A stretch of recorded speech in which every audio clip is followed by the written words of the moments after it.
तो मधुलिका देखिए, अब मोबाइल एक ऐसा डिवाइस हो गया है जिसको आप जैसे कहते हैं ना हिंदी में कि ना खाया जाए, ना निगला जाए, ना थूका जाए, तो ये वैसी चीज़ है। हमें उसकी ज़रूरत भी है और उसका थोड़ा भी लाइन क्रॉस होती है तो मैं कहूँ बच्चे ही क्यों, ये बड़ों पे भी हो जाना चाहिए। लेकिन चलिए, अभी तो ये बच्चों के पॉइंट ऑफ व्यू से है, क्योंकि उनका जो अभी सीखने की उम्र है या उनके लिए एक थोड़ा सा सॉफ्ट टाइम होता है, तो वहाँ ज़्यादा ये इम्पैक्ट करता है। लेकिन बच्चों को अब आप पूरी तरह से अगर काट देते हैं, 18 साल की उम्र तो थोड़ी बड़ी उम्र भी हो जाती है, तो जैसा अभी निराली भी कह रही थी कि वो एक फाइन लाइन आपको ड्रॉ करनी पड़ेगी। कैसे आप कर सकते हैं? मतलब ये बड़ा मुश्किल है कि आपके हाथ में मोबाइल भी हो और फिर आप सिर्फ उस पर उतनी ही चीज़ें कंज्यूम करें जो करनी चाहिए और बाकी छोड़ दें। शायद प्रैक्टिकली पॉसिबल नहीं है। तो इस बात के लिए मैं आपका ध्यान एक नए तरह के पर्सपेक्टिव पे डालना चाहूंगी, क्योंकि हम यहाँ बात कर रहे हैं हैबिट की। मोबाइल यूसेज एक हैबिट बन चुका है हमारे बच्चों में, इनफैक्ट अडल्ट्स में भी, और कहीं कहीं तो ये एडिक्शन का रूप भी ले चुका है। तो जब हम हैबिट की बात करते हैं तो हमें अपने ब्रेन के मॉडल को समझना जरूरी है कि कोई भी हैबिट जब हमारी फॉर्म हो जाती है बिकॉज ऑफ चॉइस और अनवांटेड चॉइस, ग्रेजुअली जब हम उसमें इंडल्ज होते हैं और हमें उससे मजा आने लग जाता है, वो ग्रेजुअली हमारा ब्रेन उसको एज अ हैबिट फॉर्म कर लेता है और एक हार्ड वायर्ड स्ट्रक्चर बन जाता है हमारे ब्रेन का। और जब भी अपने बच्चों को या किसी को भी उस आदत को चेंज करने के लिए बोलते हैं तो वो रेजिस्टेंस ब्रेन क्रिएट करता है। ऐसा नहीं है कि बच्चा समझता नहीं है, ये इन्फॉर्मेशन डिजिटली भी उपलब्ध है सबको कि how too much of screen time is not good for mental health. But ना चाहते हुए भी ये हैबिट चेंज करना हर एक के लिए मुश्किल हो जाता है, क्योंकि हमारा ब्रेन रेजिस्ट करता है किसी भी तरह की नई हैबिट को फॉर्म करने में और पुरानी आदतों को छोड़ने में।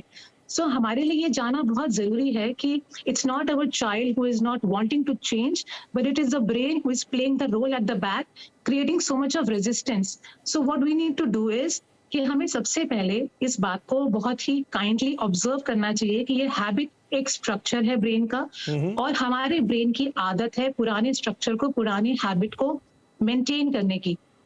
तो हमें क्या करना चाहिए, एक नई आदत को इंट्रोड्यूस करने के लिए कलेक्टिव एफर्ट करना चाहिए एज फैमिली। बिकॉज अगर आप जो you parent has to be become a digital mentor in front of the children. Because अगर आप जो नहीं कर रहे हैं, बिकॉज बच्चे सबसे ज्यादा ऑब्जर्वेशन से सीखते हैं। अगर बच्चे के माहौल में वो नया स्ट्रक्चर नहीं है, वो नई आदतें नहीं है, तो सिर्फ आपके कहने से बच्चा नहीं सीखेगा, खासकर छोटे बच्चे, क्योंकि उनके पास लॉजिकल प्रोसेस करने की कैपेसिटी नहीं होती है कि मेरे लिए क्या सही है क्या गलत है। वो ऑब्जर्वेशन से सीखता है। तो सबसे पहले पेरेंट को एक डिजिटल मेंटोर बनने की जरूरत है, वो माहौल बनाने की जरूरत है जिसमें बच्चा ऑब्जर्व करके सीखे, पार्टनरशिप करने की जरूरत है, और साथ में एक नई हैबिट को लाने के लिए कलेक्टिव एफर्ट की जरूरत है। और सबसे इंपॉर्टेंट है इसमें जो ब्रेन का मॉडल हमें यूज करना चाहिए वो ये है कि हमारा ब्रेन पेन और प्लेजर प्रिंसिपल पे काम करता है। So whatever is new for the brain creates pain for the brain, and whatever is old brain wants to protect it, because brain को वहां से प्लेजर मिलता है, एक डोपामिन केमिकल है जो वहां से उसको मिलता है।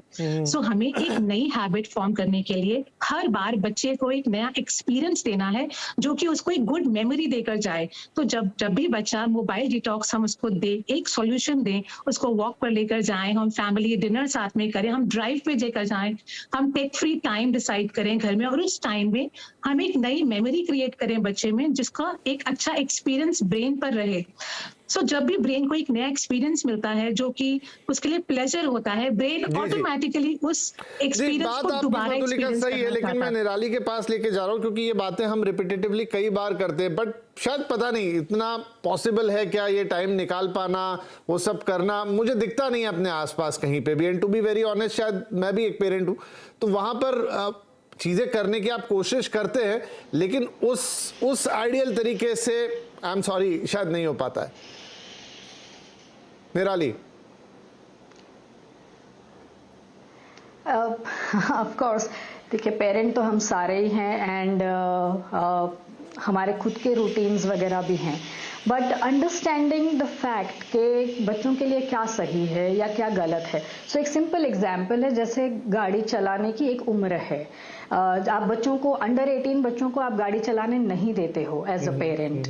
दैट डज नॉट मीन कि आप अगर वो बच्चा जिद करता है तो यू विल गिव इन और एनी ऑफ दिस। अब ये सक्सेसफुली क्यों इम्प्लीमेंट हो पाया, क्योंकि कोई बच्चे अंडर 18 कहीं भी इंडिया में नहीं चला सकते हैं। तो that is the whole crux के यहाँ पर अगर पूरा का पूरा गांव ये डिसीजन लेता है कि इस पूरे गांव में या इस पूरे जिला में अगर कोई बच्चा अंडर 18 नहीं यूज करेगा ये device, then the acceptance is bigger. तो इन दैट तो यहाँ पे निराली, हालांकि मैं चाइना के एग्जांपल ज्यादा देना नहीं चाहता, it's a very different country, लेकिन वहां पर जो कोड ऑफ कंडक्ट आ चुका है कि आप वीकडे में 1 ही घंटा खेल सकते हैं, या शायद वीकडे में नहीं खेल सकते, वीकेंड पे ही खेलेंगे। मैं मोबाइल गेम्स की बात कर रहा हूं, और उसमें भी फिर वो उनका टाइम तय है किस उम्र का बच्चा क्या खेलेगा, और अगर ये ब्रीच होता है तो फिर मोबाइल कंपनियां हेवीली पिनलाइज की जाएंगी। तो क्या हमारे देश में भी वैसी कुछ जरूरत है? क्योंकि देखिए नॉर्मल तरीके से तो ये होने से रहा, हम बात ही करते रह जाएंगे। करेक्ट। सी ऑनेस्टली जहाँ पर रूल्स बहुत स्ट्रिंजेंट होते हैं वहाँ पर ही रूल्स ब्रेक भी होते हैं। अगर हम उन देशों से कंपेयर करते हैं जहाँ का overall environment is on surveillance, तो हम उनसे कॉम्पीट नहीं कर पाएंगे, और इस तरह का बैन तो बिल्कुल भी पॉसिबल नहीं होगा। क्योंकि एक फ्रीडम, एक privacy is also a right to even a child. It does not mean कि हम कॉन्स्टेंटली उनके पर मॉनिटर करें कि वो क्या खेल रहे हैं, क्या नहीं कर रहे हैं। हाँ, अगर हम right from the what do you से मैन्युफैक्चरिंग स्टेज, अगर हम बच्चों के लिए अलग डिवाइस ही बनाते हैं जिनमें वो पॉसिबिलिटी नहीं है कि ये वाले एप्स इनमें जाए या ऐसा कुछ, ये आइडिया वैसे मुझे ये आइडिया बहुत अच्छा है निराली, ये आइडिया मुझे काफी अच्छा लगा जो आपने अभी बोला कि क्या अलग डिवाइस ही, हालांकि अभी सुनने में बहुत अटपटा लगेगा, या ये लगेगा कि क्या ऐसा पॉसिबल भी है, या क्या ये एक अलग से खर्चा होगा, लेकिन ये बड़ा एक इंटरेस्टिंग आइडिया है कि क्या ऐसे मोबाइल्स बनाए जाएं जो स्पेसिफिकली बच्चों के लिए ही हो, वो कंटेंट उतना रहे आप, क्योंकि बाकी नॉर्मल मोबाइल में पेरेंटल कंट्रोल से वो चीजें नहीं कर सकते हैं, लेकिन क्या एक अलग डिवाइस बनाया जाए जिससे बात निकल सकती है। मुझे कहा जा रहा है ब्रेक ले लूं क्योंकि चर्चा काफी इंटरेस्टिंग है और लंबा वक्त भी इसमें लगेगा। एक छोटा ब्रेक लेते हैं फटाफट और इसी पॉइंट को थोड़ा आगे बढ़ाते हैं, सबकी राय लेते हैं कि क्या उस चीज से बात बन पाएगी। लेट्स सी होता है कि नहीं, और कुछ और प्रैक्टिकल चीजें कि हम कितना कर ले, या फिर कुछ चीजें हैं जो प्रैक्टिकली पॉसिबल हो ना हो, हमें उसकी तरफ जाना ही पड़ेगा। छोटा सा ब्रेक, बातचीत जारी रहेगी।